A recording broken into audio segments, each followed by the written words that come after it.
क्या आप भी जानते हैं उज्जैन के महाकालेश्वर मंदिर के वो अनजाने रहस्य जिनके बारे में कोई नहीं जानता। दोस्तों, भारत के मध्य प्रदेश राज्य के उज्जैन में स्थित महाकालेश्वर मंदिर शुक्र जी के 12 ज्योतिर्लिंगों में से एक माना जाता है। पौराणिक ग्रंथों में इस मंदिर का वर्णन काफी सुंदर तरीके से मिलता है। यहाँ भगवान शिव के दर्शन के लिए पूरे साल भक्तों का सैलाब उमड़ता है। लेकिन क्या आपको ये पता है कि इस मंदिर के कुछ अनजाने रहस्य हैं जिनके बारे में कोई नहीं जानता होगा? चलिए जानते हैं वो रहस्य। नमस्कार दर्शकों, स्वागत है आपका द डिवाइन टेल्स पर एक बार फिर। मित्रों, उससे पहले हम आपको मंदिर की कुछ विशेष बातों के बारे में अवगत कराना चाहते हैं।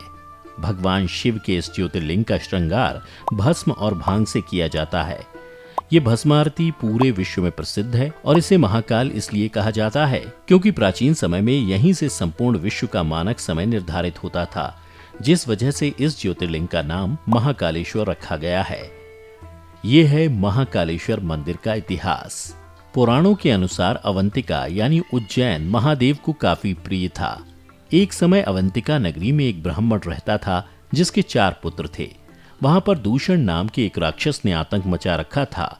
वह राक्षस उस नगर के सभी वासियों को पीड़ा देने लगा। उस राक्षस के आतंक से बचने के लिए उस ब्राह्मण ने शिव जी की पूजा अर्चना शुरू की, जिसके बाद ब्राह्मण की तपस्या से खुश होकर भगवान धरती फाड़कर महाकाल के रूप में यहाँ प्रकट हुए और राक्षस का वध करके नगर की रक्षा की। नगर के सभी श्रद्धालुओं ने भोलेनाथ से उसी स्थान पर हमेशा रहने की प्रार्थना की। भक्तों की प्रार्थना करने पर उन्होंने अवंतिका में ही महाकाल ज्योतिर्लिंग के रूप में वो स्थापित हो गए।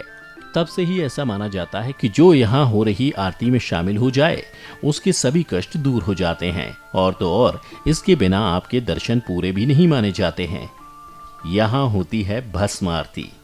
मित्रों, यहाँ प्रतिदिन सुबह महाकाल की भस्म आरती होती है और उसके बाद उनका श्रृंगार किया जाता है और उन्हें ऐसे जगाया जाता है। ऐसा करने के लिए कई सालों पहले शमशान से भस्म लाने की परंपरा थी, किंतु पिछले कुछ वर्षों से अब कपिला गाय के गोबर से बने कंडे, शमी, पीपल, पलाश, बड़, अमलतास और बेर की लकड़ियों को जलाकर तैयार किए गए भस्म को कपड़े से छानने के बाद उपयोग शुरू हो चुका है। दरअसल भस्म को सृष्टि का सार माना जाता है, इसलिए प्रभु हमेशा इसे धारण किए रहते हैं। इतना ही नहीं, यहाँ पर महिलाओं को आरती के समय घूंघट करना पड़ता है क्योंकि महिलाएं इस आरती को नहीं देख सकती हैं। और तो और इसके साथ ही आरती के समय पुजारी भी मात्र एक धोती में आरती करते हैं। दूसरे किसी भी तरह के वस्त्र को धारण करने की मनाही रहती है। भस्म को लेकर है ये मान्यता। बता दें कि ऐसा माना जाता है कि भगवान शिव जी शमशान के साधक हैं। इस कारण से भस्म को उनका श्रृंगार आभूषण माना जाता है और ज्योतिर्लिंग पर चढ़े भस्म को प्रसाद के रूप में ग्रहण करने से बीमारियां नहीं होती हैं। तो चलिए आपको बताते हैं इस महाकाल ज्योतिर्लिंग मंदिर के अनजाने रहस्यों के बारे में। पहला, महाकाल ज्योतिर्लिंग मंदिर में आरती के लिए बुकिंग ऑनलाइन होती है क्योंकि बिना ऑनलाइन बुकिंग के भक्त आरती में शामिल नहीं हो सकते हैं। दूसरा, महाकाल मंदिर में दर्शन करने के बाद जूना महाकाल के दर्शन करना आवश्यक है, तभी महाकाल का दर्शन पूर्ण माना जाता है। तीसरा, इस ज्योतिर्लिंग को 3 खंडों में बांटा गया है। निचले खंड में महाकालेश्वर मंदिर, मध्य में ओंकारेश्वर तथा ऊपरी खंड में श्री नागचंद्रेश्वर मंदिर स्थित है। और तो और नागचंद्रेश्वर मंदिर के दर्शन साल में एक ही बार नाग पंचमी के दिन ही होते हैं। उस दिन भक्तों की भीड़ उमड़ी रहती है। चौथा, मित्रों, ऐसा माना जाता है कि उज्जैन नगरी का एक ही राजा है और वो भी महाकाल बाबा हैं।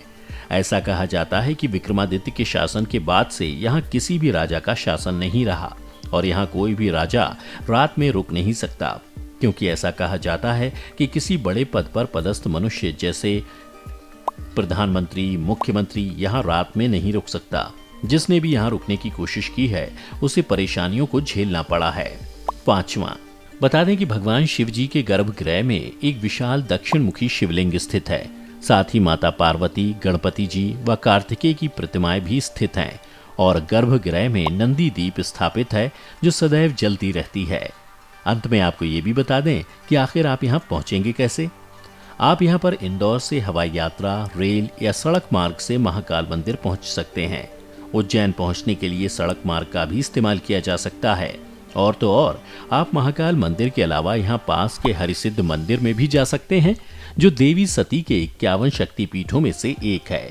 यहाँ पर प्रसिद्ध काल भैरव का भी मंदिर है, जहाँ भगवान की मूर्ति को प्रसाद के तौर पर मदिरा चढ़ाई जाती है।